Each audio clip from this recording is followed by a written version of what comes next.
So first I'm going to measure some things on health. So how do we measure the health? No. Yes, first definition. I'm just checking.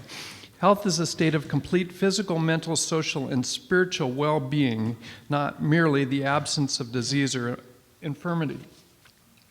Biblically, well-being often comes out of the word for shalom in the Old Testament. And shalom, the biblical definition would be the way God intends things to be rather than the way they are. Now, I have pages and pages of definitions on this, but I'm going to leave it at that for this morning. And thirdly, I'm going to hit this one the hardest. Health means that we function well. What does that mean in the city? What does that mean in the church when we function well? I think it has to do with the acceptance of roles, tasks, responsibility, and the development of competencies. One of the hardest things in the church is we are afraid of certain things. We're afraid of power because we're afraid we abuse it. I think we should be. We should know our sin and our fallenness, but not be afraid of it because that negates faith. I think we're afraid of competency because we're afraid we'll become arrogant. I think we should be. But if we're too afraid, then we don't step into the role and the competencies we need in terms of faith. Amen? You guys have to be Baptists or Pentecostals today. I need a little response. Get insecure if you're talking and nobody responds. Right, Warren?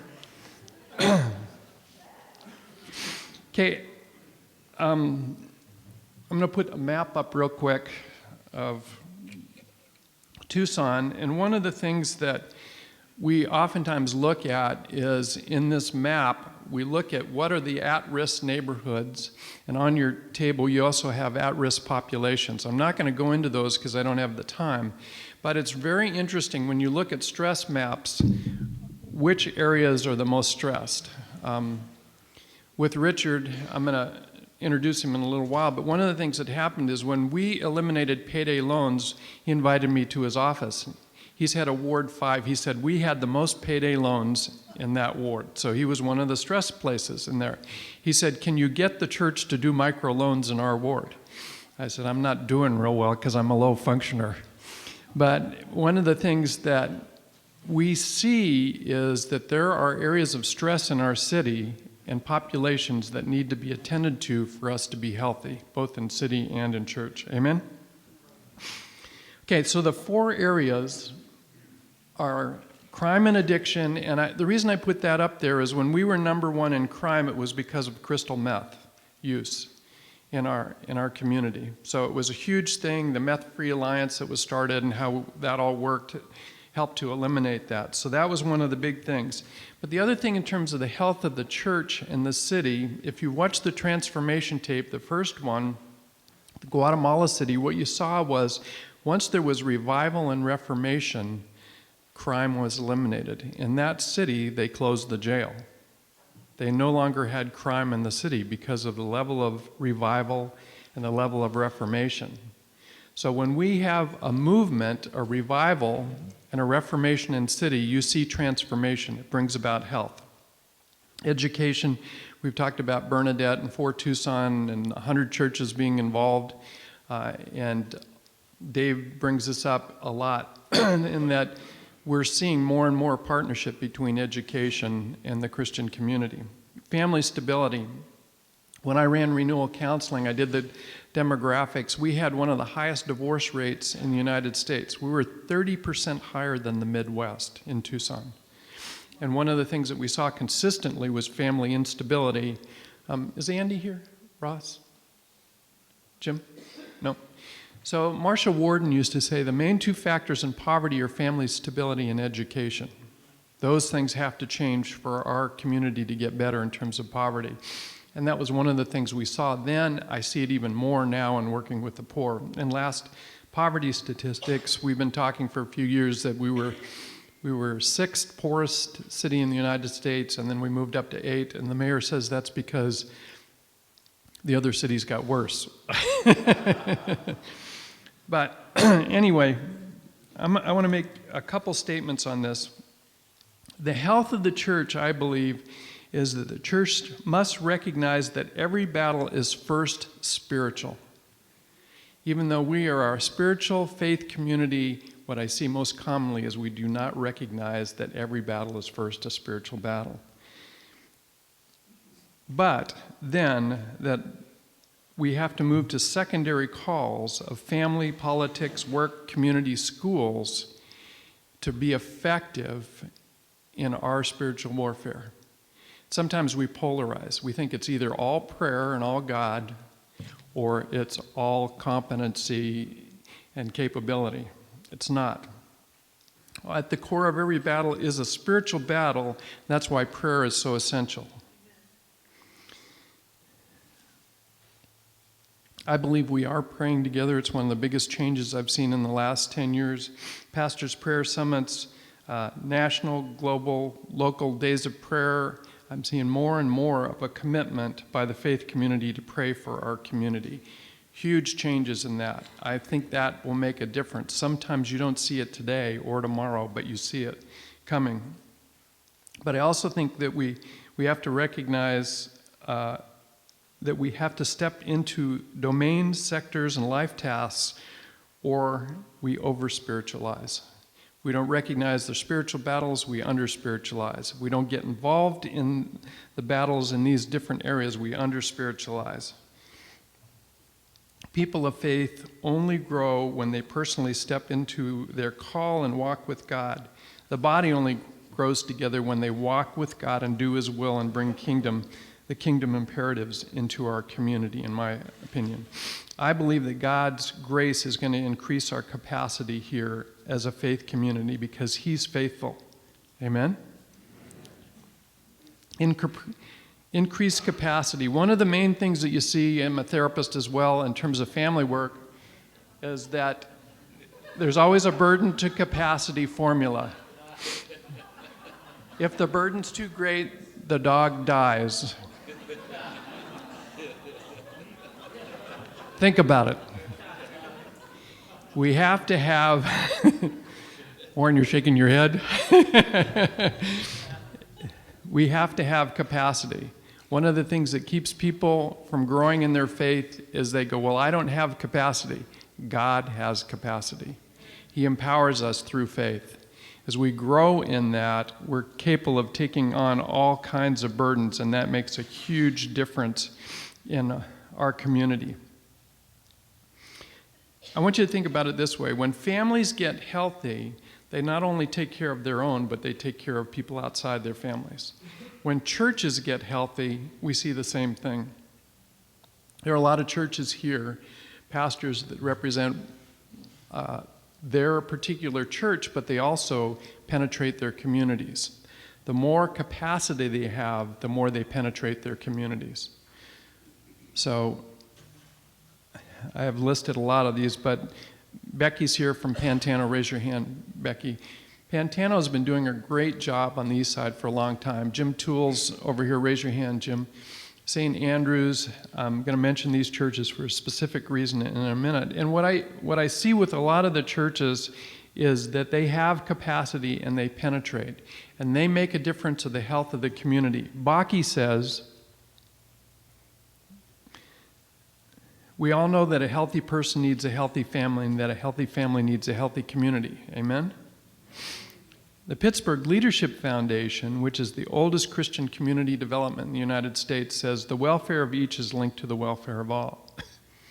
Now, we'll go back to the map for a second. One of the hardest things in our community, and I've done this usually when I share, is that we're divided socioeconomically. So, when we look at our community, those that are above river usually have more resources. What kind of resources?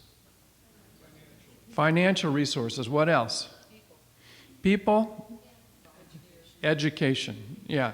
So when we get down to the mid part of the city, oftentimes we struggle with those resources. When we go to the south side, which is where a lot of our bad demographics are, we see a lot of lack of resources. So one of the things that we've seen, and we shared this a few years ago, Jim Toole and his church, St. Andrews, had partnered with First Church of God with Mike. What you see is supply churches that say, we have resources, we're going to partner with somebody that doesn't have resources. So a pastor that may be bivocational will partner. So I don't think we have a Cat Foothills here, but Cat Foothills, St. Andrews, and Pantano all work with Al Johnson for the Good News Church to help them with this burden capacity. Al told me that they have as many people in recovery as they have on Sunday morning. So they have a big burden. The chair is about to burst. There's a little dog that's threatened there. But because of supply churches, we're seeing transformation in terms of this stuff, which is amazing.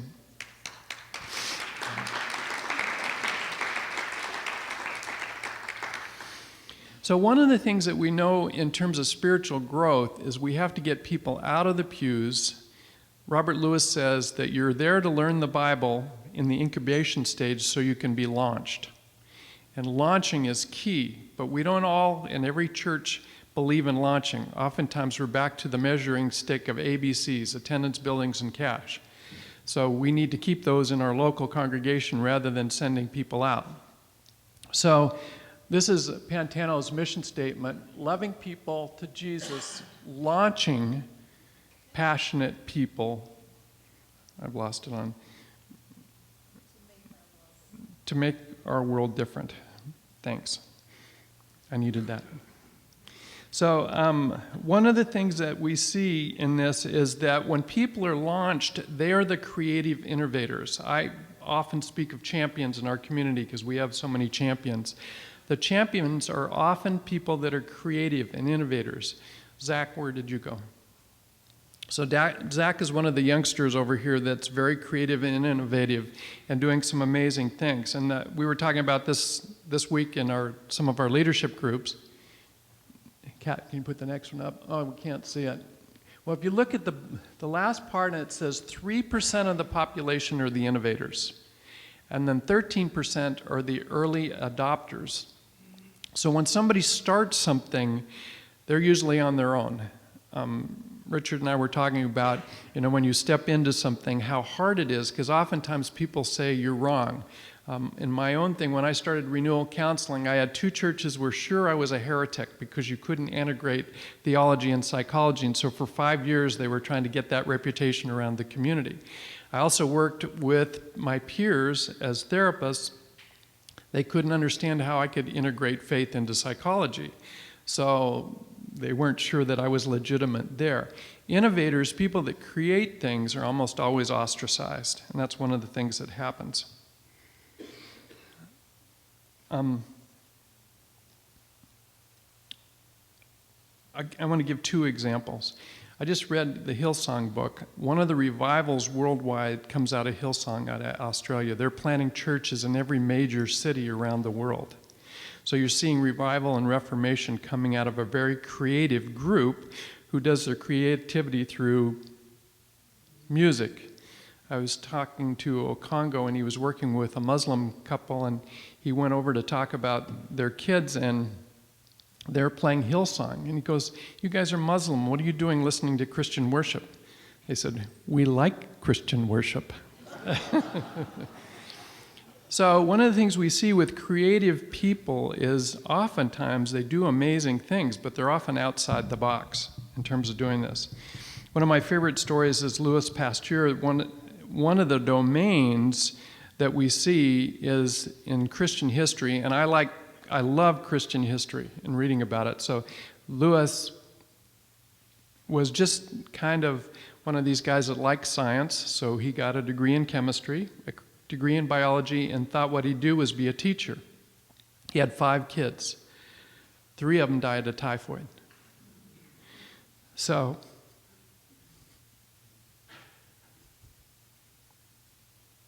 his pain became his passion. That's how God works. His passion became his destiny and his legacy.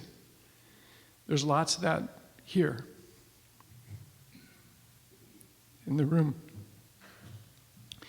And when we look at him, He was engaged in his mission to cure contagious diseases. We all benefit. Millions and millions and millions of people have benefited from his research, his knowledge, his competency that nobody knew about before he stepped into it. And we have had tremendous benefit in terms of what he did. Function means to take on a task or a function that you were designed to do.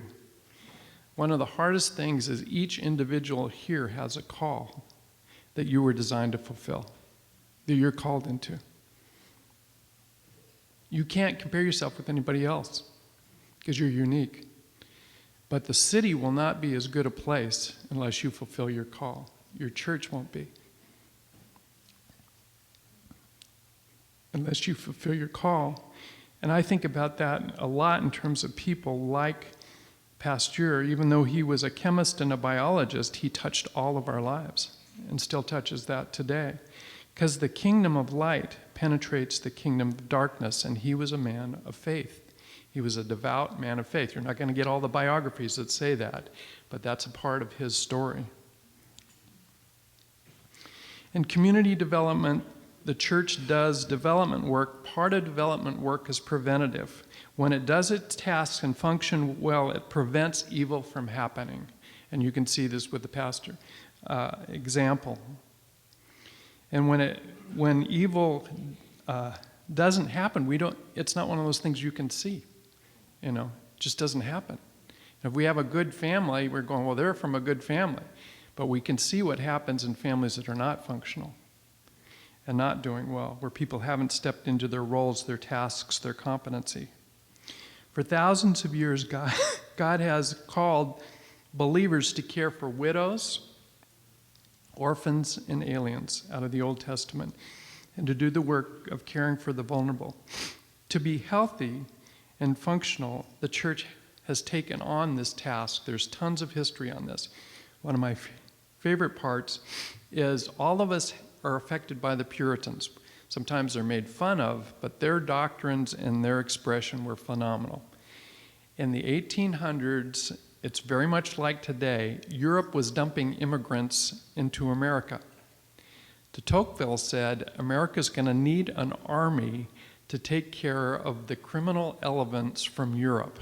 They're not going to be able to integrate the immigrants because there's too many criminals. Have we ever heard anything like that before? So he felt like unless they raised an army, social control was impossible. You know what changed it? The church.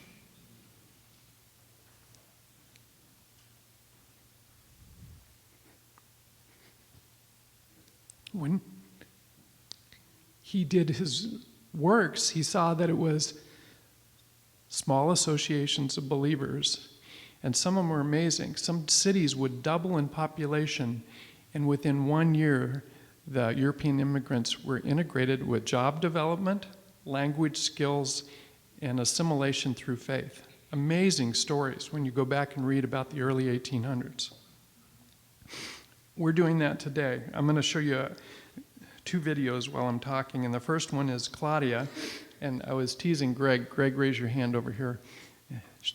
She started out at Greg's church. I think the job of pastors is to equip, so there should be thousands of ministers in our community and a few people equipping. Amen? But we got to launch. So this is Claudia's video.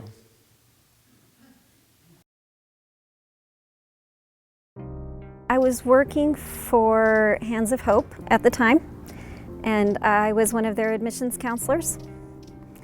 And Cherie came to one of our in-service, and she started talking about refugees.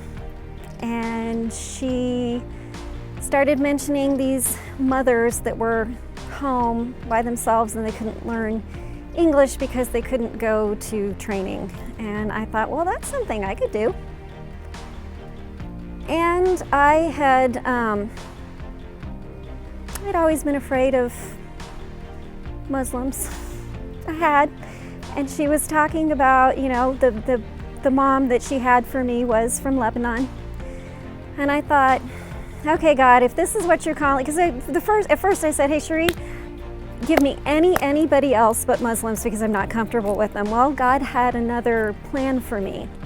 And so he gave me this lovely, lovely Lebanese lady that was married to an Iraqi man. And I met her and I fell in love with her and her family. And I taught her English and she taught me Arabic.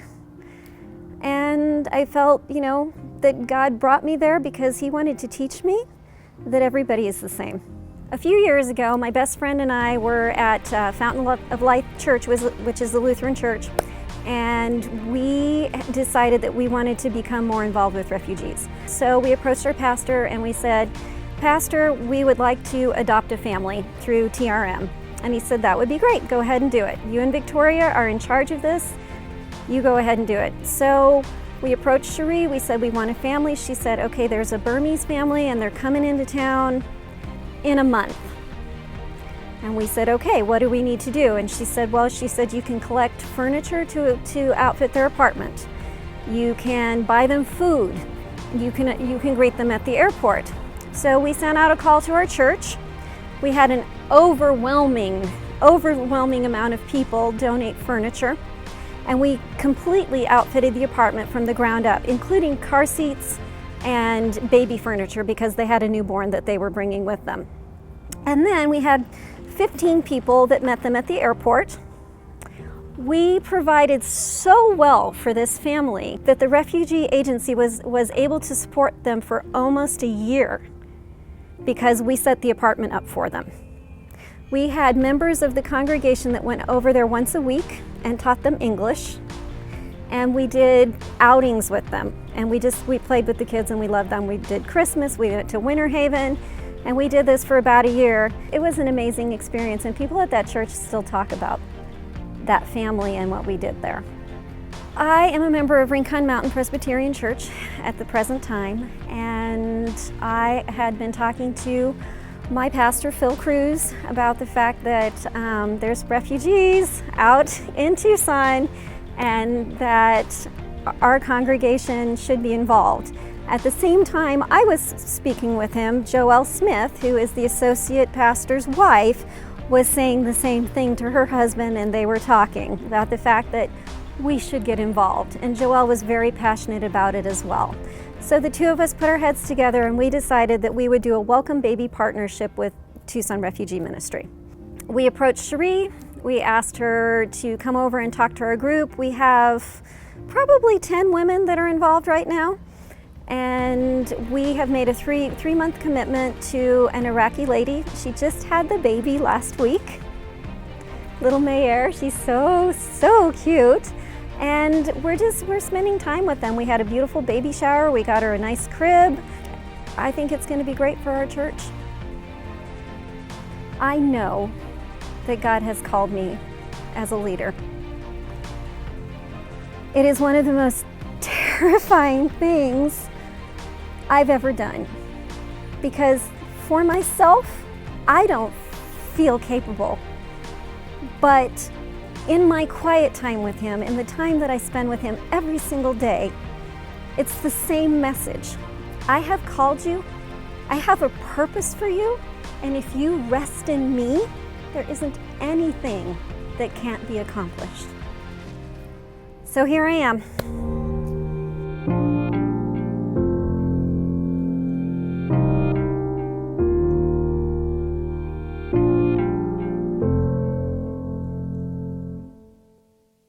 Robert Lewis described the Little Rock Church as a church that was marginalized, standing to the side and criticizing the rest of the community. You ever heard that critique of the church? Rather than being involved and contributing and growing in competency, sometimes we're too marginalized and critical. That's one of my sins. I think in order to have knowledge, we have to engage and we have to accept our call both individually and corporately. I like this metaphor, the two doors. One door, there's certainty, security, and the known. You could say this applies to the church, you can say it applies to the family. I have a child that doesn't want to come out from the family very much. He's reticent to step through the second door. I see the same thing in church.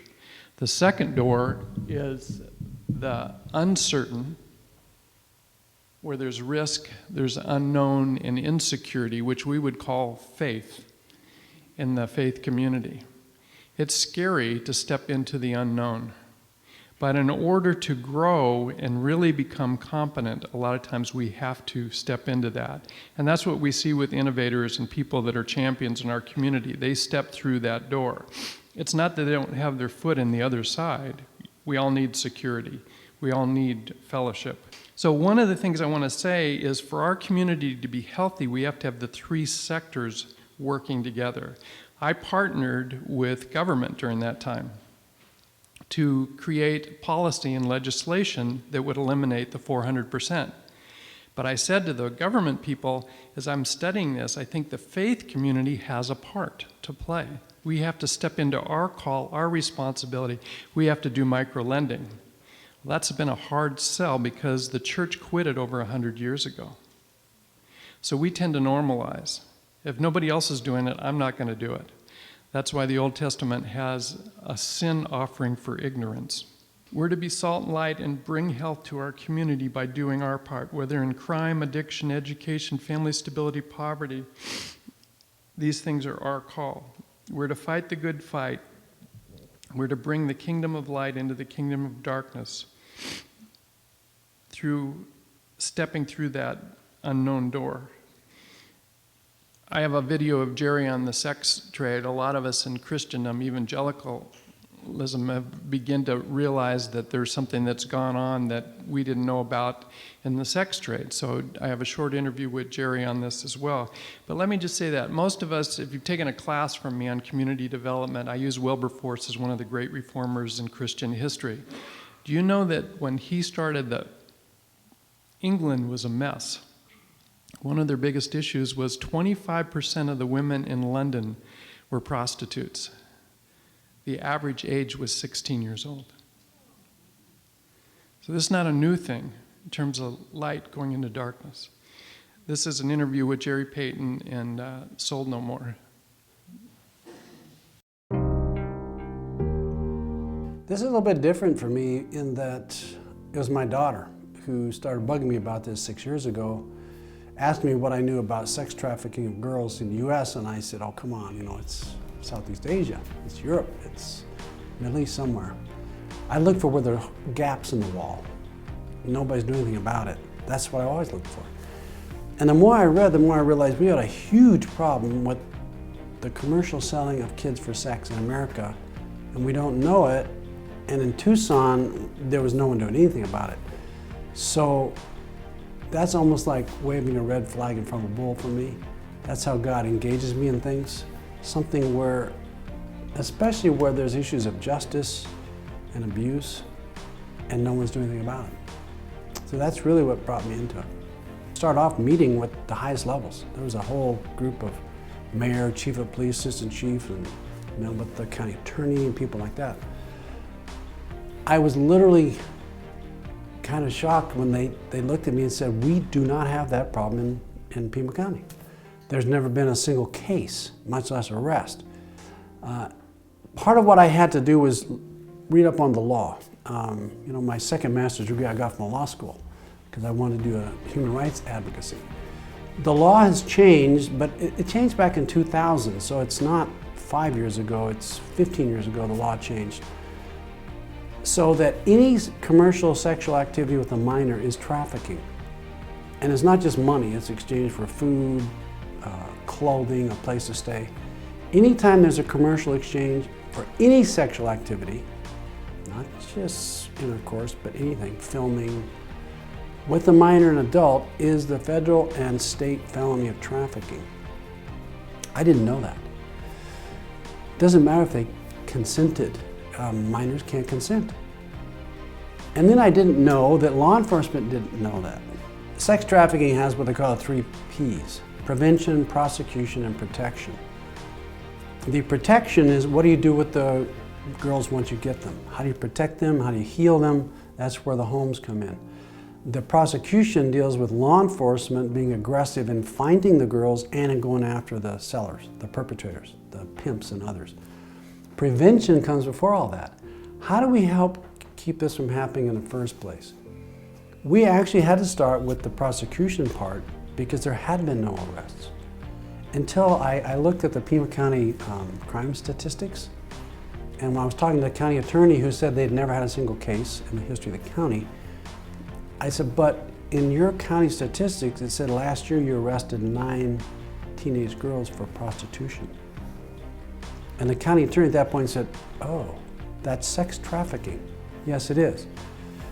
There was not that awareness here. It was girls being prostitutes, which is not possible. They can't consent.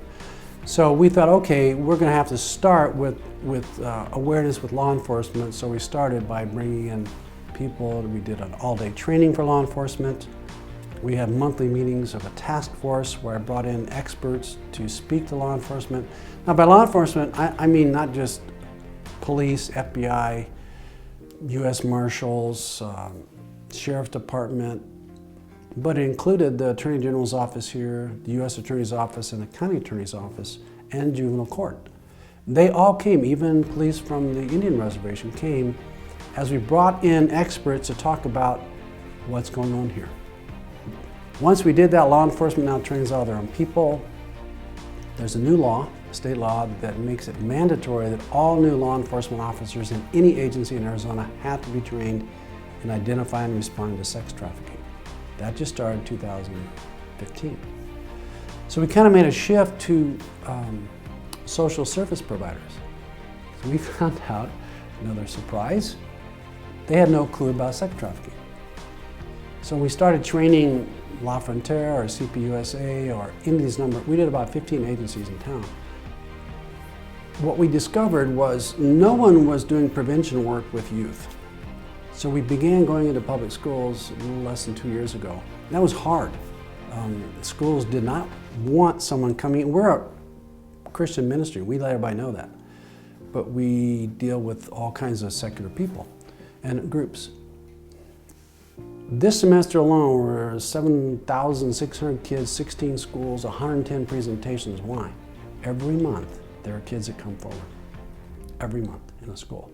Sometimes 2 and 3 in one school. So, we're overwhelmed. We have 65,000 students here. The schools want us in. Pima County Board of Supervisors wants us in every district in the county. That's 17 districts. We have 1 half-time staff overseeing this and volunteers. So I've been talking to churches, especially, and saying, you know, how would you love to get the people in your church involved in the schools in your area, your youth pastors and people? They're inviting us in. They know we're a Christian ministry. No, we can't talk about God, the Bible, and Jesus. But we talk about love, relationships, sexuality, morality in public schools.